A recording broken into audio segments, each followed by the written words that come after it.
21 अगस्त 2026 सुबह का समय था। घर में एक बार फिर उसी फोन और उसकी ईएमआई के पैसों को लेकर भयंकर विवाद शुरू हो गया। कुणाल अपने पिता से फोन के पैसों की मांग कर रहा था, लेकिन मुरलीधर जो पहले ही अपनी आर्थिक सीमाओं से बंधे हुए थे, उन्होंने पैसे देने से साफ इनकार कर दिया। उन्होंने अपने बेटे को समझाने की कोशिश की कि वे ये खर्च नहीं उठा सकते। एक पिता की मजबूरी और एक बेटे की अंधी जिद के बीच सीधा टकराव हो रहा था। उस दिन मुरलीधर का वो नाक कुणाल के दिमाग पर चढ़ गया। एक 18 साल का लड़का जिसे लग रहा था कि अगर उसके पास यह फोन नहीं रहा या वह ईएमआई नहीं चुका पाया तो दोस्तों के बीच उसकी इज्जत मिट्टी में मिल जाएगी। कुणाल का गुस्सा और उसकी निराशा अपने चरम पर पहुंच गई। अपनी मां संगीता की रोती हुई आंखों और पिता के बेबस चेहरे को नजरअंदाज करते हुए कुणाल गुस्से में घर से बाहर निकल गया। सुबह के करीब 10 बज रहे थे। कुणाल घर से निकलकर एक खास दिशा की तरफ तेजी से बढ़ रहा था। ये रास्ता शहर की भीड़भाड़ से दूर तिसगांव इलाके में मौजूद एक कुख्यात और बेहद खतरनाक जगह की तरफ जाता था। खावड़िया डोंगर, जिसे खावड़ा हिल भी कहा जाता है, ये कोई आम पहाड़ी नहीं थी। खावड़िया डोंगर अपनी खड़ी और पथरीली चट्टानों के लिए जाना जाता है, जहां से नीचे देखने पर इंसान की रूह कांप जाए। नीचे 400 से 500 फीट गहरी पत्थरीली खाई थी। इस पहाड़ी पर पहले भी कई लोग अपनी जान दे चुके थे।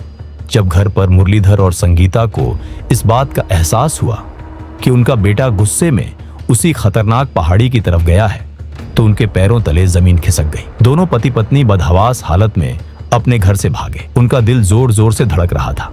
उन्हें पता था कि उनके बेटे के दिमाग पर इस वक्त फोन की जिद का ऐसा फितूर सवार है जो उसे किसी भी हद तक ले जा सकता है।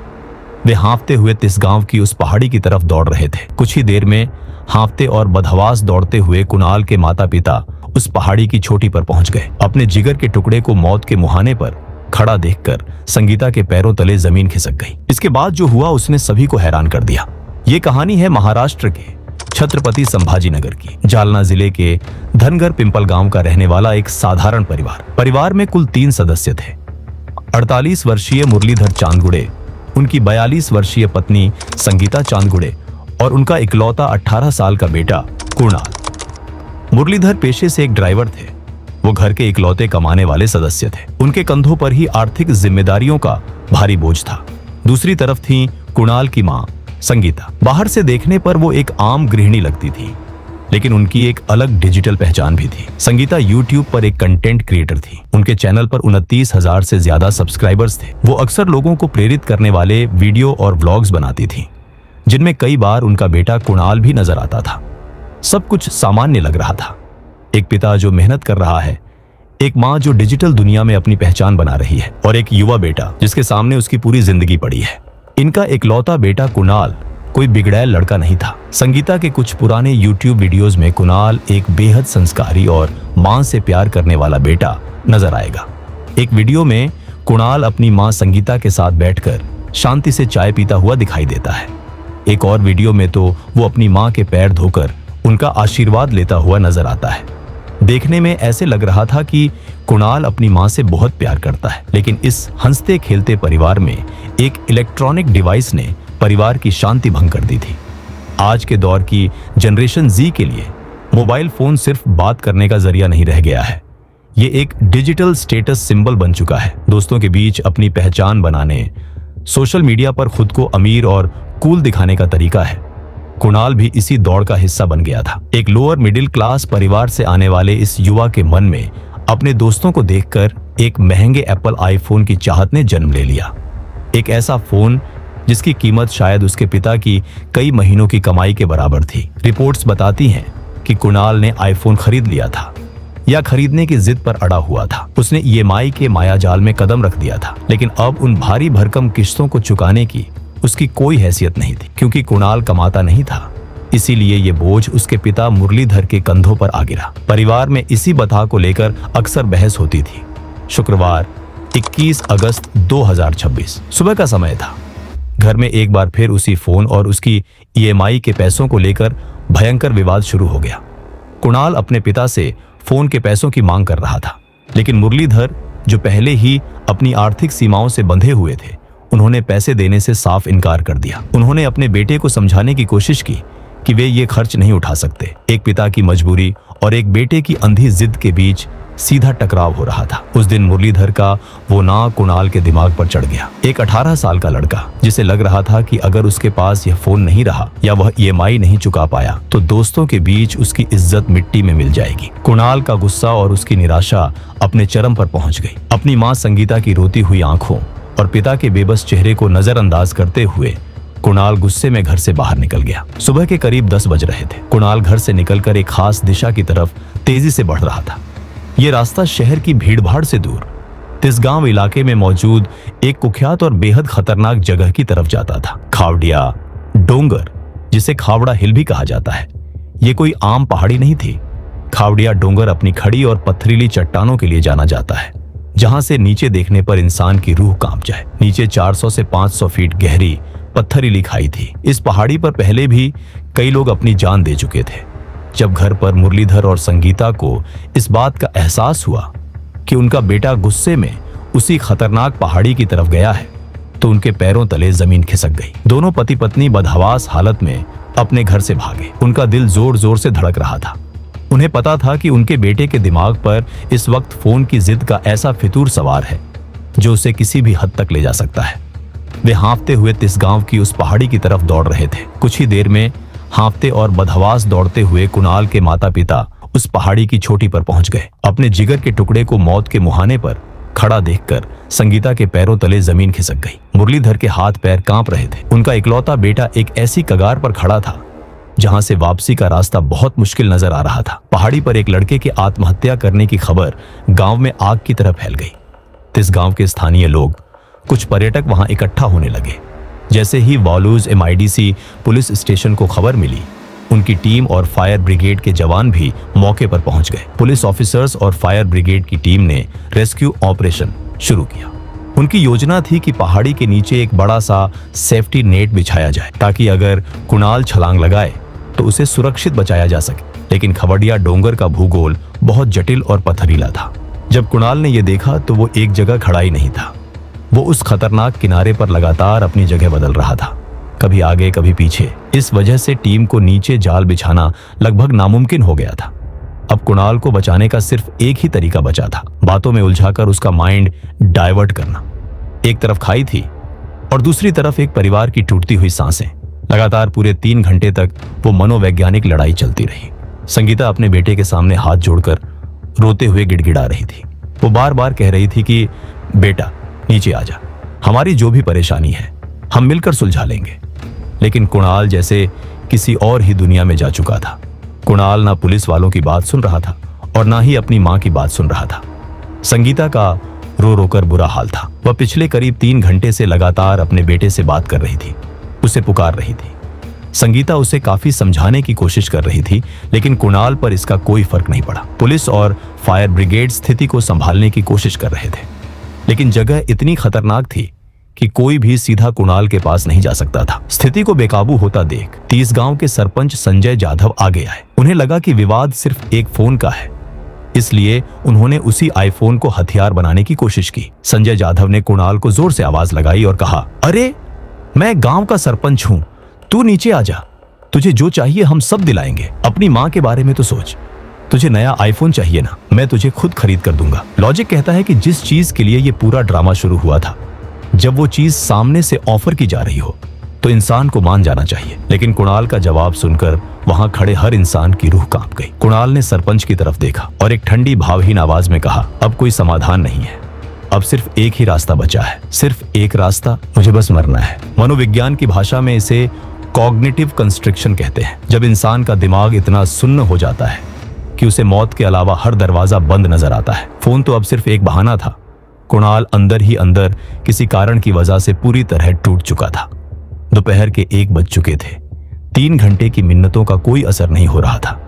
मुरलीधर, जो अब तक अपने आंसुओं को रोककर खड़ा था, उसने समझ लिया कि अब शब्दों से बात नहीं बनेगी। एक पिता का दिल अपने बच्चे को मौत के मुंह में जाते हुए और नहीं देख सका। पहले तो मुरलीधर ने अपने बेटे को पास बुलाने की कोशिश की, लेकिन कुणाल ने अपने पिता की भी नहीं सुनी।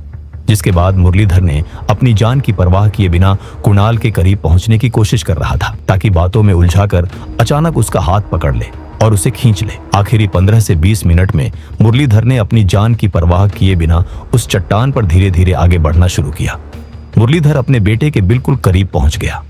उसने जैसे ही कुणाल को पकड़ने के लिए अपना हाथ आगे बढ़ाया, अचानक कुणाल पीछे हटा और उसने बिना कुछ सोचे उस गहरी खाई में छलांग लगा दी। क्योंकि मुरलीधर ने कुणाल का हाथ पकड़ा हुआ था, तो जैसे ही कुणाल ने छलांग लगाई, उसी मोमेंटम में मुरलीधर भी खिंचा चला गया। मुरलीधर का संतुलन बिगड़ा और कुछ ही सेकंड के अंदर पिता और पुत्र दोनों उस 400 फीट गहरी चट्टानी खाई में गिर गए। पहाड़ी के ऊपर खड़ी संगीता ने जब इसे देखा, उसकी सांसें पूरी तरह अटक गई। अपने बेटे और अपने पति को मरते देख संगीता को कुछ समझ नहीं आया। यह सदमा इतना भयानक था, ये दर्द इतना असहनीय था कि संगीता का दिमागी संतुलन उसी पल जवाब दे गया। अपने परिवार को हवा में गिरता देख संगीता ने भी अपना मानसिक आपा खो दिया। पलक झपकते ही वो भी उसी किनारे की तरफ दौड़ी और उसने भी बिना कुछ सोचे उसी खाई में छलांग लगा दी। महज कुछ मिनटों के भीतर 3 लाशें, एक पूरा का पूरा परिवार हमेशा के लिए खत्म हो गया। खवड़िया डोंगर के उस पहाड़ पर मौजूद खड़े पुलिस वाले और गांव वाले इसे देखकर पूरी तरह से सन्न रह गए थे। पुलिस और फायर ब्रिगेड की टीम ने शव को उस खाई से बाहर निकालने की कोशिश की। खाई का रास्ता इतना दुर्गम और खतरनाक था कि पुलिस और फायर ब्रिगेड को वहां तक पहुंचने और शवों को ऊपर लाने में भारी मशक्कत करनी पड़ी। पुलिस कमिश्नर प्रवीण पवार और डीसीपी रत्नाकर नवले की निगरानी में पूरी जांच शुरू की गई। पुलिस ने भारी मशक्कत के बाद तीनों के क्षत विक्षत शवों को बाहर निकाला और पोस्टमार्टम के लिए भेज दिया। कुछ ही घंटों में सोशल मीडिया पर इस परिवार का खबर और वीडियोस वायरल होने लगे। न्यूज चैनलों पर एक ही हेडलाइन थी, आईफोन की जिद ने ली पूरे परिवार की जान। लोगों ने सोशल मीडिया और ईएमआई कल्चर के दिखावे पर सवाल उठाए और कहा कि कोई भी आईफोन या स्टेटस सिंबल किसी की जिंदगी से बड़ा नहीं हो सकता। दुनिया के लिए ये केस बंद हो चुका था। ये एक सीधे सीधे और एक्सीडेंट का मामला लग रहा था। दुनिया ने मान लिया था कि एक बिगड़ैल बेटे ने सिर्फ एक आईफोन के लिए अपनी और अपने माता पिता की जान ले ली। लेकिन वालूज एमआईडीसी पुलिस और डीसीपी रत्नाकर नवले की आंखों में एक गहरा शक था। उनके दिमाग में एक सवाल गूंज रहा था। जब संगीता 3 घंटे तक कुणाल से कह रही थी कि तुम्हारी परेशानी सुलझ सकती है, तो वो किस परेशानी की बात कर रही थी? अगर मुद्दा सिर्फ आईफोन का था, तो कुणाल ने सरपंच का ऑफर क्यों ठुकराया? पोस्टमार्टम के बाद पुलिस ने जब संगीता चांदगुड़े का मोबाइल फोन खोला और उसके यूट्यूब चैनल की गहराई में झांका, तो वहां उन्हें जो मिला वो सिर्फ एक डिजिटल फुटप्रिंट नहीं था, वो एक डिजिटल सुसाइड नोट था। एक ऐसा खौफनाक सच जो चीख चीख कर कह रहा था कि ये सिर्फ एक आईफोन के लिए दी गई जान नहीं है, बल्कि ये एक गहरी सोची समझी मानसिक हत्या की साजिश है। मौत से ठीक 1 दिन पहले यानी गुरुवार को कुणाल की मां संगीता ने अपने यूट्यूब चैनल पर एक बेहद रहस्यमयी 1 मिनट का वीडियो पोस्ट किया था। उस वीडियो में उन्होंने कहा था, अपना भाग्य उसे ही सौंपने के लिए तैयार रहें जो आपकी कद्र करता हो, जो आपके प्यार की कद्र करता हो। ये कोई सामान्य वीडियो नहीं था, ये एक चेतावनी थी। लेकिन असली धमाका उन वीडियोस में हुआ जो संगीता ने अपने आखिरी दिनों में रिकॉर्ड किए थे। इन डिजिटल सबूतों में संगीता ने सीधे तौर पर अपने रिश्तेदारों खौफनाक आरोप लगाए थे। संगीता चीख चीख कर बता रही थी कि कैसे उसके ससुराल वाले उसके हंसते खेलते परिवार को मानसिक रूप से प्रताड़ित कर रहे हैं।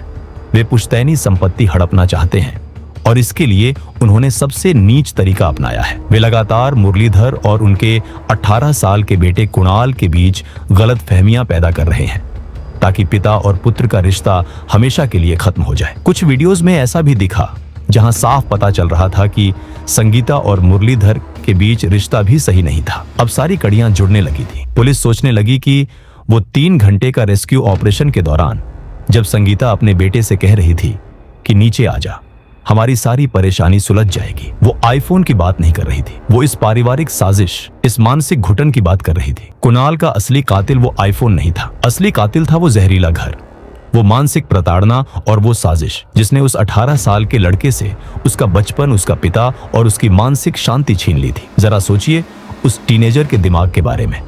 घर में रोज रोज के झगड़े, रिश्तेदारों के ताने और पिता के साथ बढ़ती दूरियां। ऐसी दमघोंटू स्थिति में कुणाल के लिए वो मोबाइल फोन सिर्फ एक डिवाइस नहीं बचा था, वो दुनिया से कटकर खुद को सुरक्षित महसूस करने का इकलौता जरिया था। वो फोन उसका एस्केप था और जब ईएमआई ना भर पाने के कारण उससे वो फोन छीनने लगा तो उसे लगा जैसे उसकी पूरी दुनिया ही खत्म हो रही है। खवड़िया डोंगर की चोटी पर खड़े होकर जब कुणाल ने सरपंच से कहा था कि अब कोई समाधान नहीं है, सिर्फ एक रास्ता बचा है, तो वो आईफोन न मिलने की बात नहीं कर रहा था। वो अपने उस नर्क बन चुके जीवन से हार मान चुका था। वही दोस्तों, अगर आप भी मेरे जैसे 2D एनिमेशन वीडियो बनाना सीखना चाहते हो, वो भी AI की मदद से, तो मैंने आपके लिए एक कंप्लीट कोर्स बनाया है। अभी इस कोर्स पर 50% का लिमिटेड ऑफर चल रहा है, तो देर मत कीजिए, डिस्क्रिप्शन में दिए गए लिंक पर क्लिक करें और आज ही ज्वाइन करें। और ठीक एक साल पहले 2025 में भी कुणाल इन्हीं पारिवारिक और मानसिक उलझनों के कारण अपनी जान देने के लिए इसी खवड़िया डोंगर की पहाड़ी पर चरच गया था। उस वक्त पुलिस और स्थानीय प्रशासन ने किसी तरह उसे समझाकर नीचे उतार लिया था और उसकी जान बचा ली थी। एक बार तो मौत टल गई थी, लेकिन उस लड़के के दिमाग में चल रहा तूफान शांत नहीं हुआ था। किसी ने इस बात पर ध्यान नहीं दिया कि कुणाल को एक महंगे फोन की नहीं, बल्कि मेंटल इलनेस के इलाज की जरूरत थी। काश उस वक्त किसी ने उसकी इस मानसिक बीमारी को समझा होता। पुलिस ने इस मामले में भारतीय नागरिक सुरक्षा संहिता की धारा 194 के तहत एक अप्राकृतिक मौत का मामला दर्ज कर जांच शुरू कर दी है। पोस्टमार्टम के बाद तीनों क्षत विक्षत शवों को रिश्तेदारों को सौंप दिया गया, जिन पर संगीता ने घर तोड़ने के आरोप लगाए थे। एम्बुलेंस में रखकर चंदगुड़े परिवार को उनके पैतृक गांव ले जाया गया, जहां एक ही चिता पर एक साथ तीनों का अंतिम संस्कार कर दिया गया। आज कुणाल और उसका परिवार हमारे बीच नहीं है। दोस्तों, आप इस पूरे कहानी पर क्या कहना चाहते हो? आपकी राय में इस परिवार की मौत किस वजह से हुई, हमें कमेंट करके जरूर बताएं। वही ऐसे ही रियल बेस्ड क्राइम स्टोरीज देखने के लिए हमारे चैनल को सब्सक्राइब और इस वीडियो को एक लाइक जरूर करें, साथ ही अपने दोस्तों में शेयर करें।